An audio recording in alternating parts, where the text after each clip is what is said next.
नमस्कार. 7वा देश नॉर्वे आहे. त्यांना 82.72% मार्क मिळाले आहे 100पैकी. आणि त्यांनी शाश्वत विकास लक्ष्य 1 गरिबी हटाव no poverty, SDG 3 good health and wellbeing चांगले हॉस्पिटल बांधणं, सगळ्यांना चांगल्या हेल्थ सुविधा प्रोव्हाइड करणं, अगदी छोट्या बालकापासून म्हाताऱ्यांपर्यंत सगळ्यांना यावर चांगलं काम केलेलं आहे. SDG 5 जेंडर इक्वॅलिटीमध्ये पण, आणि SDG 7 affordable and clean energy, सगळ्यांना कमी पैशात जास्तीत जास्त चांगली एनर्जी मिळावी, इलेक्ट्रिसिटी मिळावी, याच्यावरही चांगलं काम केलं आहे. आणि SDG 10 रिड्यूस्ड इनइक्वॅलिटीज, म्हणजे श्रीमंत आणि गरिबीचं गॅप कमी केली. त्यांनी कशी केली तर तुम्हाला एक माहीत असेल की जगातलं सगळ्यात मोठं स्टॉक मार्केटमध्ये इन्व्हेस्ट करणारी संस्था कोणती आहे? तर ती संस्था आहे Norway government pension fund. $2 trillion.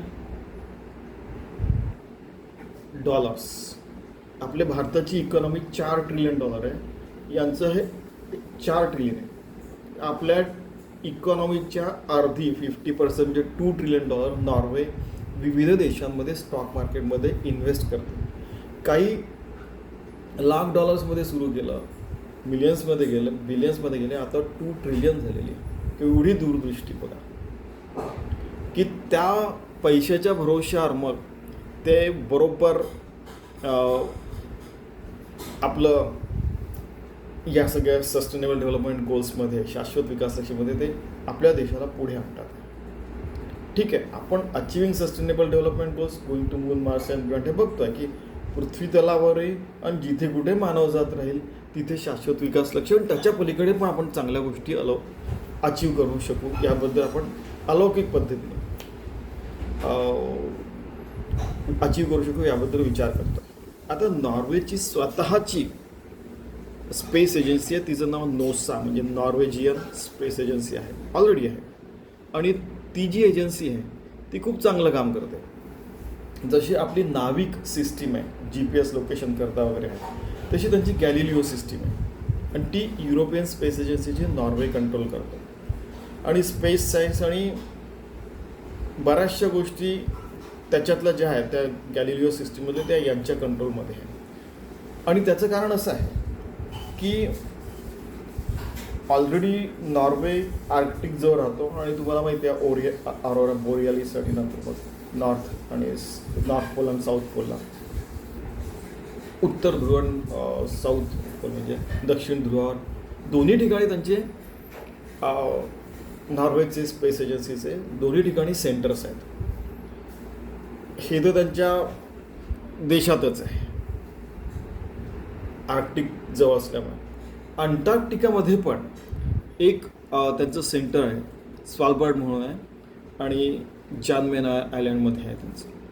आणि त्यांचं ते सेंटर जे आहे ते युरोपियन स्पेस एजन्सीचा भाग असल्यामुळे नॉर्वे ते त्याचं कंट्रोल स्टेशन तिथे आहे. आणि तिथे जाऊन काय करतात ते की ते एन्व्हायरमेंटल मॉनिटरिंग करतात आणि त्या प्रोग्रामला कोपर्निकस म्हणतात, तर ते करतात आणि गॅलिलिओ नेव्हिगेशन पण ते सांभाळतात. ऑलरेडी ह्या गोष्टींमध्ये आहेत. ते युरोपियन स्पेस एजन्सीचा अविभाज्य घटक आहे. 23 फुल स्टेट मेंबर्स जे आहेत त्यामध्ये नॉर्वे आहे. आणि युरोपियन स्पेस एजन्सीचा पण भाग आहे. त्यानंतर युरोपियन इकॉनॉमिक युनियनचा वगैरे पण भाग आहे. आणि त्यामुळे यांना सगळ्या गोष्टींचा फायदा होतो, इन्व्हेस्टमेंटचा पण फायदा. आता याचा फायदा जो आहे तो इतर मानवजातीवर पण पोहोचायला पाहिजे ना, की तुम्ही त्या देशामध्ये इन्व्हेस्ट करताय पैसे, तिथल्या लोकांना तिथल्या देशांमध्ये पण जाऊन स्पेस एजन्सी निर्माण करणं, त्यांना शेतीपासून तर स्पेस टेक्नॉलॉजीपर्यंत त्यांना डेव्हलप करायला मदत करणं. त्यानंतर आत्तापासून आपल्या जनुकमध्ये, DNA मध्ये, जीन्समध्ये कुठून भरलं की कुठेही गेलं तरी तिथे कमीत कमी शाश्वत विकास लक्ष्य प्राप्त करायचं आहे. चंद्रावर, मंगळावर कुठेही गेलं तर, अंटार्क्टिकावर गेलं, आर्क्टिकमध्ये राहिलं, भारतात राहिलं, अमेरिकेत राहिलं, रशियात राहिलं, चायनात राहिलं, जपानमध्ये राहिलं, आफ्रिकेतल्या एखाद्या देशामध्ये राहिलं, कुठेही राहिलं, साऊथ अमेरिकेत राहिलं, ऑस्ट्रेलिया, न्यूझीलंडमध्ये राहिलं, कुठे राहिलं तरी आपल्याला शाश्वत विकास लक्ष्य प्राप्त करायचं आहे. अगदी स्पेस शटलपासून, स्पेसशिपपासून सगळीकडे, म्हणजे स्पेसशिप. कारण की एक वर्ष जर पुढे जाऊन यायला लागत असेल, 9 महिने जायला मंगळवार, 9 महिने यायला मंगळवारनं सगळी तयारी करू ना. कधी कधी 7 महिने लागतात पोचायला. पण समजा एकदमच काही झालं आणि 2 महिने जास्त लागले तर आहे की नाही, तर साधारण एक वर्ष समजून घ्या. तर तिथे आपण खाद्यान्न निर्माण करता यायला पाहिजे.